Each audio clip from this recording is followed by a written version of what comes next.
Jadi kalau kita tengok dari sudut uh, uh, sejarah kemunculan universiti di barat ni, especially di Eropah, uh, banyak sekali uh, uh, para sejarawan yang berpendapat bahawa universiti itu muncul abad ke-12 ataupun abad ke-11.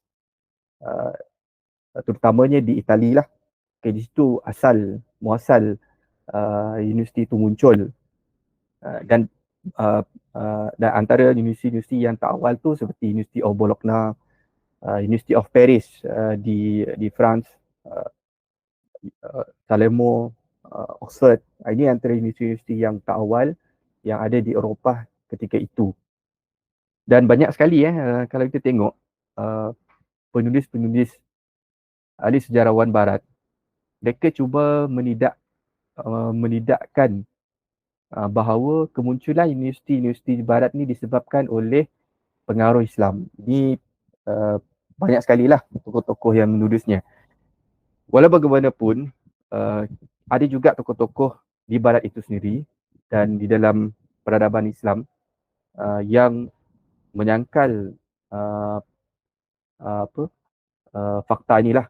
Dalam arti kata lain bahawa kemunculan universiti di barat itu, di Eropah itu memang ada pengaruh daripada peradaban Islam. Sebab kalau kita fikir secara logik sekalipun, kan, dia kemunculan universiti di barat tu, di Eropah tu, abad ke-12, abad ke-11, itu muncul selepas mereka ada pertembungan dengan peradaban Islam. Okay, dia ada pertembungan dengan peradaban Islam. Terutamanya di Spain, di Cordova, di uh, uh, apa dan seterusnya di tempat-tempat yang lain lah. Dia ada pertembungan peradaban tersebut. Dan secara logik juga kalau kita fikirkan, di Eropah tu pun sebenarnya dia ada pengajian tinggi yang lain. Macam monasteri, dia ada katedral. Dan kalau kita analisis juga perbezaan di antara katedral, monasteri dengan universiti ni, dia ada berbeza. Tiba-tiba dah ada institusi pendidikan tinggi yang sudah sedia ada dalam peradaban barat tersebut, Eropah, tiba-tiba ada pula muncul yang lain yang dinamakan universiti. Ini disebabkan oleh pengaruh yang besar daripada peradaban Islam. Dan universiti di barat, pada awalnya dia dibangunkan oleh tokoh-tokoh scholasticism. Antara yang terawal adalah seperti San Abelard. Ini antara tokoh yang terawal yang mendirikan universiti. Dan kita jangan faham universiti pada awal dia, awal penubuhannya dia macam bangunan. Dia bukan macam tu. Dia lebih kepada satu halakah sebenarnya di antara guru dan murid. Dan ini disebabkan oleh kumpulan ni ataupun halakah ni disebabkan oleh uh, ada demand daripada pelajar-pelajar ataupun para tokoh di Eropah ataupun Barat untuk mendalami ilmu yang diperolehi daripada Islam. Okay. Seperti falsafah Aristotle yang mereka sebenarnya jumpa semula karya-karya ni melalui peradaban Islam. Ini ada banyak bukti-bukti yang menunjukkan pengaruh karya-karya ni yang telah pun dikembangkan dalam peradaban Islam dan seterusnya mempengaruhi masyarakat di Eropah ketika itu. Dia ada satu buku yang menarik yang ditulis oleh George Madisi. Buku George Madisi ni dia menulis buku bertajuk The Rise of Colleges, Institution of Learning in Islam and the West. Buku ni agak tebal sebenarnya. Dalam buku ni beliau mengkaji tentang dan memberikan bukti bagaimana peradaban Islam tu mempengaruhi ataupun memunculkan universiti di barat. Dan ada banyak bukti lah kita boleh lihat dari sudut aspek-aspek yang bersifat koresponden. Di antara di antara pendidikan tinggi yang ada dalam peradaban Islam dan ada pada universiti di Eropah pada abad pertengahan lah.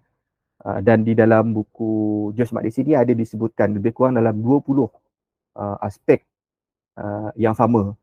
Contohnya kalau di Eropah pada zaman awal kemunculan universiti tu, mereka ada istilah license docendi. Mereka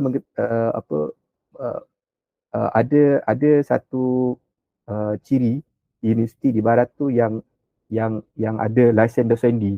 License docendi ni dia macam ijazah yang diberikan kepada seseorang dia sebagai license untuk mengajar.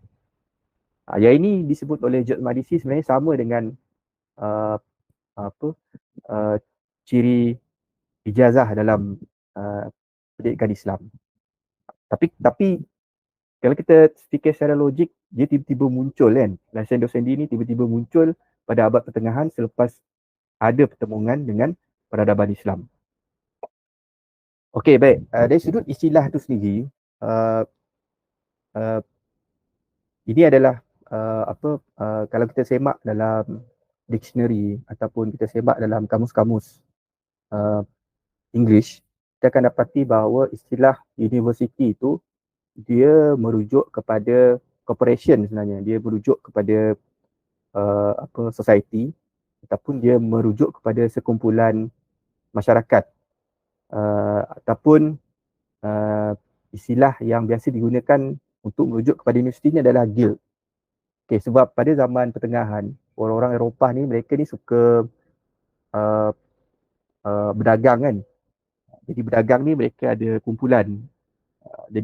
Jadi mereka namakan kumpulan mereka ni sebagai guild. Jadi istilah universiti tu, universitas, universes tu, semua istilah tu merujuk kepada itu. Okay? Macam yang saya tulis kat sini, istilah universiti ni, dia merujuk kepada the whole body, society, guild and corporation ataupun legal person. Something when they composed of one or more than one unit that is treated as an indivisible whole by the law. Saya semak beberapa kamus lah yang penting. Saya dapati mereka konsisten untuk menyatakan istilah universiti ni, ini maksud dia. Dengan kata lain, apa yang mereka cuba untuk sampaikan bahawa istilah universiti ni sama sekali tak ada kaitan dengan istilah universal. Yang ini ditulis oleh salah seorang tokoh di barat dalam karya beliau The Rise of University. Nama beliau Charles Homer Huskin. Beliau ada tulis dalam buku beliau ni berkenaan dengan perkataan universiti tu dia tak ada kaitan dengan universality ataupun universal. Dalam bahasa Arabnya disebut sebagai kulliyah. Kulli kan. Dia tak ada kaitan dengan istilah tersebut. Jadi apa mereka cuba sampaikan juga adalah untuk menidakkan bahawa ada pengaruh Islam ataupun peradaban Islam terhadap universiti. Ini adalah argument yang diberikan oleh mereka lah tentang tentang makna universiti ni. Yang ini penting sebab apa? Sebab kalau kita katakan universiti itu sebagai corporation, dia tak sama dengan cara kita pandang pendidikan tinggi dalam Islam. Dalam arti kata lain, kalau mereka menggunakan istilah universiti dan maksud dia ini, dia tak sama dengan Qarawiyyin. Dia tak sama dengan Mutansiriyah di Baghdad. Dia tak sama dengan dengan Al-Azhar. Lain. Sebab dalam pandangan Islam kita tak memandang universiti itu sebagai corporation pada awalnya. Ini pun ada ditulis oleh George Makdisi. Beliau mengetengahkan idea ataupun argument bahawa universiti itu sebagai corporation sebenarnya adalah sesuatu yang asing dalam peradaban Islam. Ini pun sesuatu yang menariklah sebab awal-awal pendidikan tinggi dalam Islam tu seperti Al-Qarawiyyin dan seterusnya madrasah-madrasah yang lain tu, dia tak sama dengan pendidikan tinggi yang ada di barat tu terutamanya universiti ni. Sesuatu ataupun dua entiti yang berbeza. Dan perbezaan ni penting sebenarnya. Perbezaan ni penting sebenarnya. Sebab kita kena faham bahawa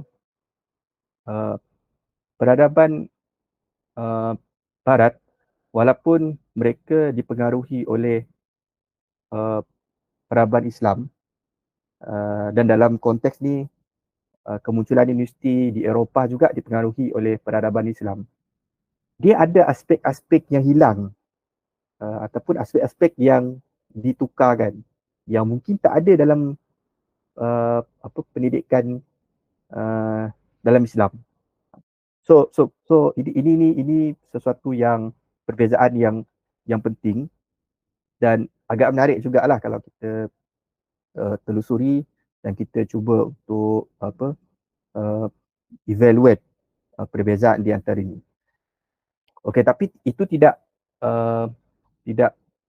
menidakkan bahawa adanya pengaruh yang besar daripada peradaban Islam lah. Itu memang kita tak dapat nafikan dan memang ada banyak bukti. Tapi cuma kenapa saya ketengahkan istilah universiti ni dalam pandangan alam Barat dari sudut peristilahan daripada kamus-kamus mereka, kita dapati bahawa yang mereka masukkan universiti tu dia sebenarnya adalah corporation. Dia macam guild sebenarnya. Dan universiti as a corporation ni adalah sesuatu yang asing sebenarnya dalam Islam. Kita tak pandang pendidikan tinggi kita seperti itu pada awalnya lah. Okay? Pada awalnya. Ini